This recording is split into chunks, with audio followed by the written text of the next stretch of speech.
talking about getting exercise.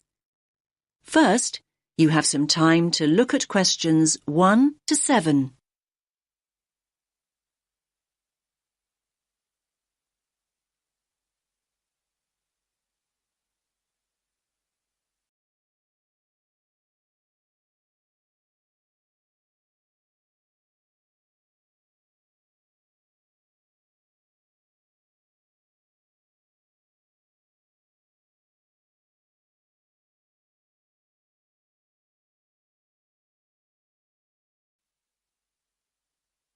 Listen carefully to the first part of the conversation and answer questions 1 and 2. Hey, Janos, have you seen this notice here? What's that? Join our mole walking program, Get Fit, for free. Now, I like the sound of that. I can't afford to keep up my gym membership this term. It's too expensive. I know what you mean. But what exactly is mole walking? Sounds a bit boring to me. Hold on. OK, it may sound boring, but it might be a great opportunity to take exercise. Think about it. A climate-controlled environment where you can take exercise without having to worry about the wind or the rain. Wind and rain? Have you actually looked at the weather outside? It's snow and ice out there. I only came into the mall to keep warm. Well, it is winter and we are in Canada after all. So just think, by mall walking we can exercise indoors instead of outdoors. Great. And another thing, we won't have to worry about the traffic. Just think, no busy roads to cross and no rush hours to think about. Come on, it's worth a try. You're still not exactly selling it to me. Imagine walking past the same stores, and they're not even open. So what's the point of that? Oh, come on, Janos. Just think about it as an opportunity to window shop and keep an eye out for bargains. And what about all the amazing decorations and displays we can take a look at? I think it sounds like fun. Did you say fun? Walking on a hard surface like concrete. Give me grass any day. Much more comfortable on the feet. And there's another thing. In a mall, you're always close to restrooms. And water, come to that. What could be better than that? I think I know the answer to that one. Exercising in a gym is a whole lot better. Well, anyway, we can get more details at the information kiosk. About the mall So, do you want to come with me or not? Great. We're always I'll looking give it for a new miss. members. I'm off to the Can I gym just to ask make the you how most you of found my out about the membership programme? before it runs out. On the notice board on the first floor. Oh, that's great. Most of our new members come through the website or through friends. Good to know people still read the notice board here in the mall. Yes, I guess so. Now, let me give you some details. The programme runs weekdays, Monday through Friday. And it's an early start. Wait for it. Walkers meet at 7 a.m. 7 a.m? That is pretty early. But come to think of it, my lectures start at 9 most mornings, so I would be able to make it back to the campus in plenty of time. Great. Actually, most members go straight on to work or college after their walk, so you're not alone. Now, our members meet here on the ground floor. Here at the information kiosk? No, just over there at the food court. Oh, the food court. OK. Yes, just follow the smell of coffee. Normally about 10 to 15 people show up for each walk, but numbers can vary. So, up to 15 in a group. That's an ideal number. Glad it's not 50. And how long do the walks last? You can expect to walk for 1 hour, but some groups do less, half an hour or so, and a few groups even do up to an hour and a half, so it's best to check when you arrive. Which day were you thinking of starting? Now you have some time to look at questions 8 to 10.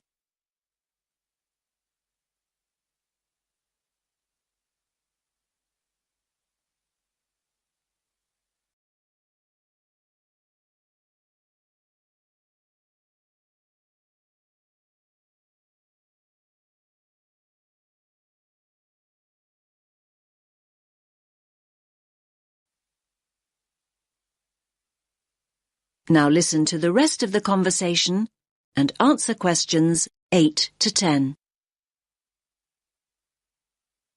Well, next Monday would work for me. Morning lectures have been cancelled, so I would have plenty of time. Monday the 4th of February? Yes, that's right. OK. So let's get your details. Can you give me your full name?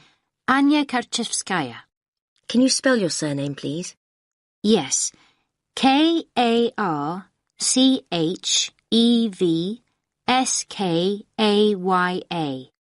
And your address? Apartment 12, 2 Burlington Street. And a contact telephone number? 0757 634 5003. I'll just read that back. 0757 634 5003. Yes. Oh, by the way, new members receive a free gift when they join, and it's a much better gift than last year. We gave people badges, but they tended to lose them, and more recently we provided visors instead, but they weren't very popular. So this year we're giving new members T-shirts. That's great. What colour? Yellow. I've got plenty in stock, so you can collect yours on Monday. Thanks a lot.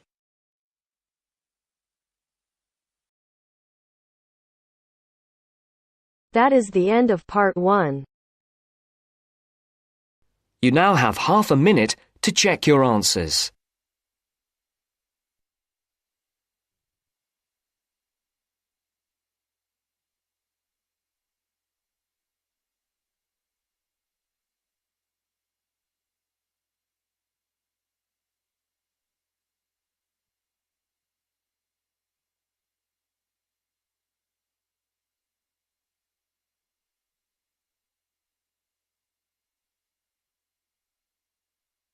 Now turns to part 2. Part 2. You will hear a guide talking about a tourist programme. First, you have some time to look at questions 11 to 14.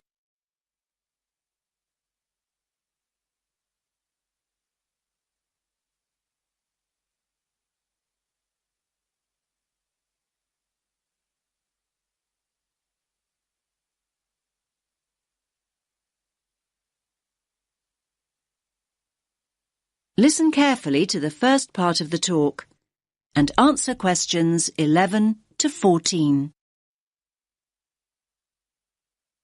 Welcome to all of you. Can everyone see me and hear me? Good. My name's Kathy, and I'm here to tell you about the special programme of events going on here at the Royal Observatory. Yes, it's Doors Open Day here in Edinburgh, and we're delighted that you have chosen to make this very special building part of your own Open Doors Day experience. Now, I'll make a start with giving you some background information about the Doors Open event. Doors Open takes place every year in September, and the observatory is one of the many buildings, 112 of them in fact, that open their doors to visitors for one weekend. And yes, there's absolutely no charge. It's all completely free. The observatory has been involved in this event for more than 20 years. And every year, we attract more and more visitors, like you, who want to find out more about great buildings in the city. And hopefully, you'll leave with a better understanding of the universe too. OK, now let's run through today's programme of events. There are many activities to choose from, so make sure you make the most of your visit. Now, there will be planetarium shows throughout the day. Now, these will run 4 times, both today and tomorrow, Sunday. These are popular, so please note that we're operating a booking system for these shows. Tickets for the 2 shows we're running this morning, the first showing at 10:30 and the second at 11:30, will be available on a first-come, first-served basis here at the information point. Tickets for the 2 afternoon shows at 2 p.m. and then at 3 p.m. will be released later on at midday. So booking is essential as spaces go very quickly. Now you have some time to look at questions 15 to 20.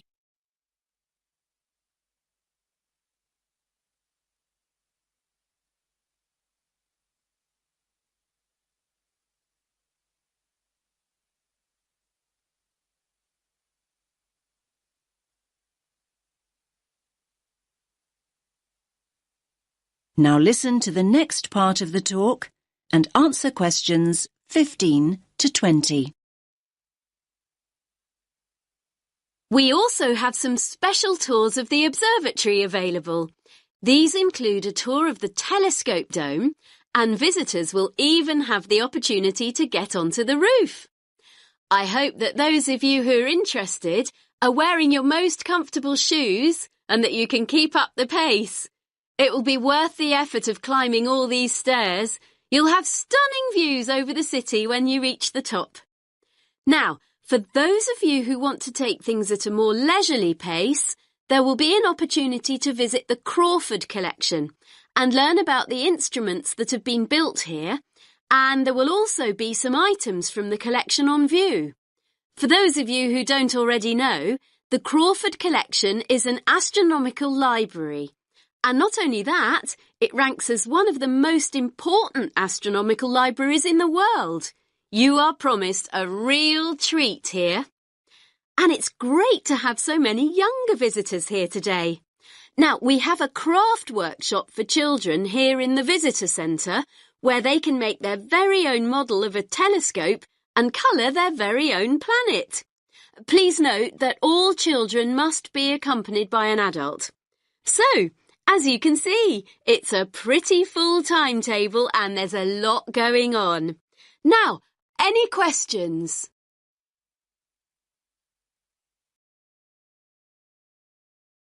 That is the end of part 2.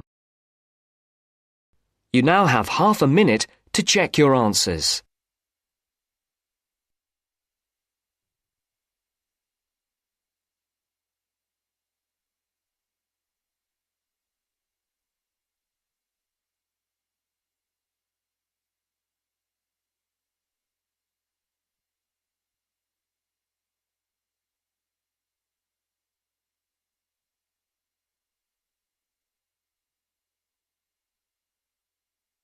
Now turns to part 3. Part 3. You will hear a tutor giving advice to a student. First, you have some time to look at questions 21 to 28.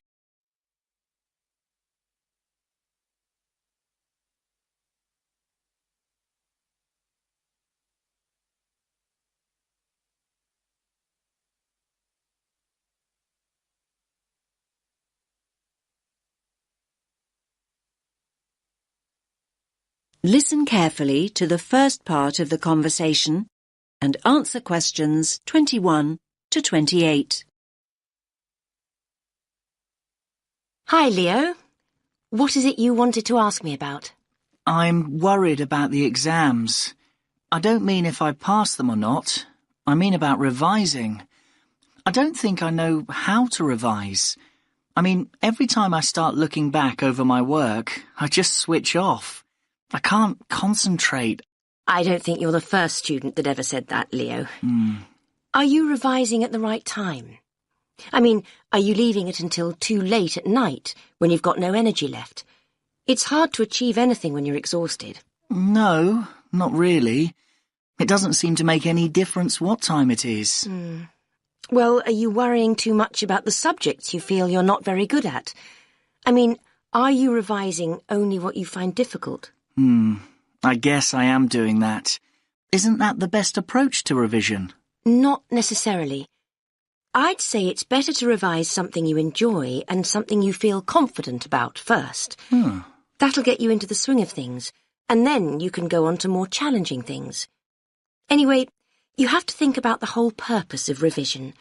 Is the objective to do as well as you possibly can in your strong subjects, or to bring your weaker subjects up to an acceptable level? I'm not sure I see the point of revising what I think I'll pass anyway.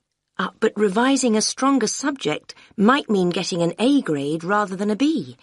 That might be more rewarding and beneficial in the long run. You might look back and feel a greater sense of pride in getting a couple of A grades than you would about scraping through 3 or 4 other subjects. Yes, I see what you're saying. I hadn't thought about it like that before. I'm not saying that that's what you should do. I'm trying to help you see the possibilities. Yes, I see that. Do you think I should accept that there are 1 or 2 subjects I'll fail and just forget about them? Oh, I wouldn't want to give you that advice.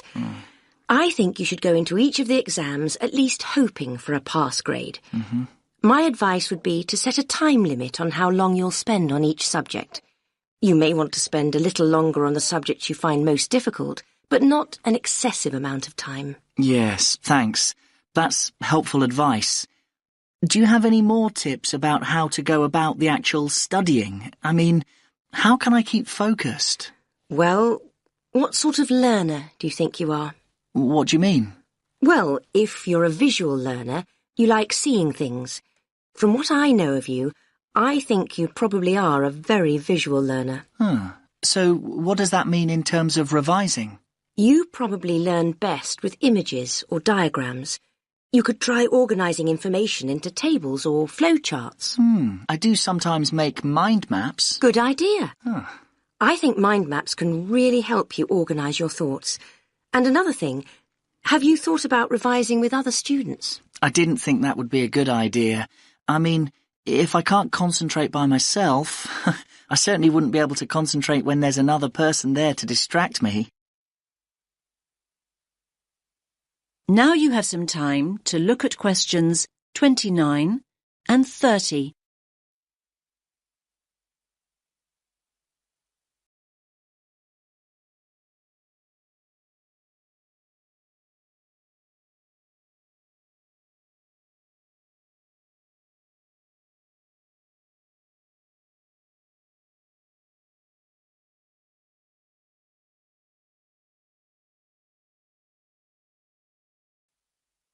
Now listen to the rest of the conversation and answer questions 29 and 30. That probably isn't true. Another person might help you focus. Lots of students get together with a friend, sometimes in groups, to revise. They usually work out some sort of structured procedure. OK, I'll think about it. I guess with a friend you could test each other. I mean, revise for a while and then take it in turns to ask each other questions. Now you're thinking in the right direction. You could also write short summaries or essay introductions, say, and then read and comment on each other's work. Both positive and critical comments coming from a peer can be very helpful. There are all sorts of collaborative strategies and, apart from anything else, having company is so much nicer than struggling through alone. OK, you've given me a lot to think about. Thanks for your time. I feel much more positive than I did. I'm really glad to hear that. Coming to see me in the first place was very sensible. Do come back and tell me how things are going in a couple of weeks.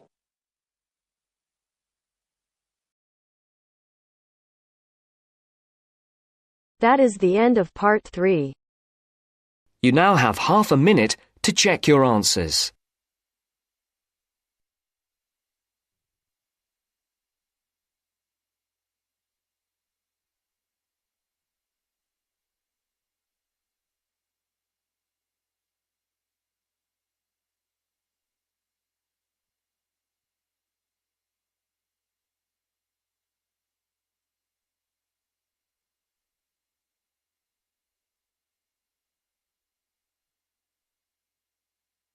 Now turns to part 4.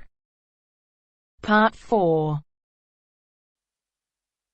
You will hear part of a lecture about animals. First, you have some time to look at questions 31 to 40.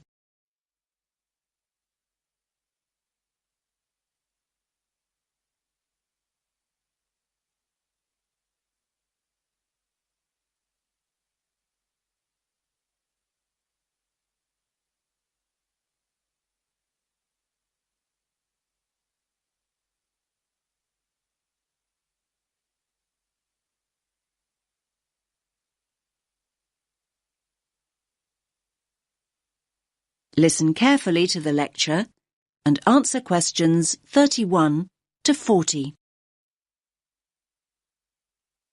In today's lecture, I'm going to talk about avoiding predation. What does that mean, I hear you say? Well, you probably know the word predator. I'm sure you've all seen Predator the movie. Well, a predator is any animal that hunts and kills another animal. That animal, and I was going to say that smaller animal, but it's not always the case, is the prey. An owl, for example, is a predator, and a mouse is its prey. A lion is a predator, and a much bigger animal, a buffalo, for example, is its prey. So when I say avoiding predation, what I mean is not being caught and eaten. For many small animals, not being caught and eaten is pretty much a full-time job. Many animals that are predators themselves may be the prey of another, usually bigger animal.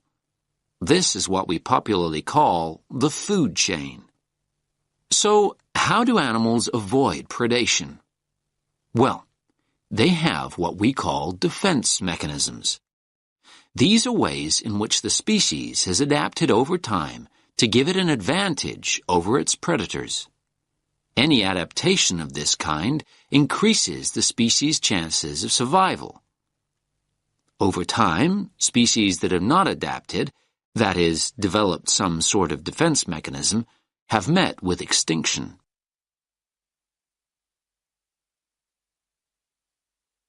There are various forms of defense. The first is probably very obvious, and that's speed. Predators can't feed on what they can't catch. Running away is a very effective defense mechanism, as some of you can probably remember from primary school. Flight is even more effective. Species which have developed the ability to fly over time have an enormous advantage. Far more birds would be a meal out in the wild if they couldn't fly. The second mechanism is protective coloration. You might hear the word camouflage used too, but I personally find that too simple a term when it comes to the animal kingdom. Protective coloration includes a number of slightly varied mechanisms within the overall term. Some animals blend in with their background. A chameleon is a good example. It sits on a tree and it looks like the branch of that tree. Butterflies have what we think of as beautiful patterns, not to be beautiful, but to confuse and warn off potential assailants. They blend in with the flowers around them, but may also look like something else. Some butterflies have patterns that look like huge eyes, and a would-be predator is scared off. There are all sorts of stories about how the zebra got its stripes, and not many people really know what the stripes are there for. Well, that type of coloration is called dazzle camouflage. A zebra stands out when alone and stationary, but when zebras move rapidly in a herd, their stripes create motion dazzle, a confusing, flickering mass to the eye of a lion or cheetah that might be giving chase. Selecting a target becomes far more difficult. Now, of course, animals are caught. They're frequently caught. But that might not mean the game's up. Some animals make themselves difficult or horrible to eat. Hedgehogs have sharp spines that deter a predator from tucking in even when it's captured its prey.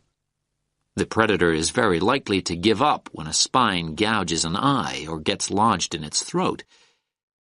Numerous species of creature, turtles or snails for example, have developed a tough outer shell that makes it almost impossible to devour.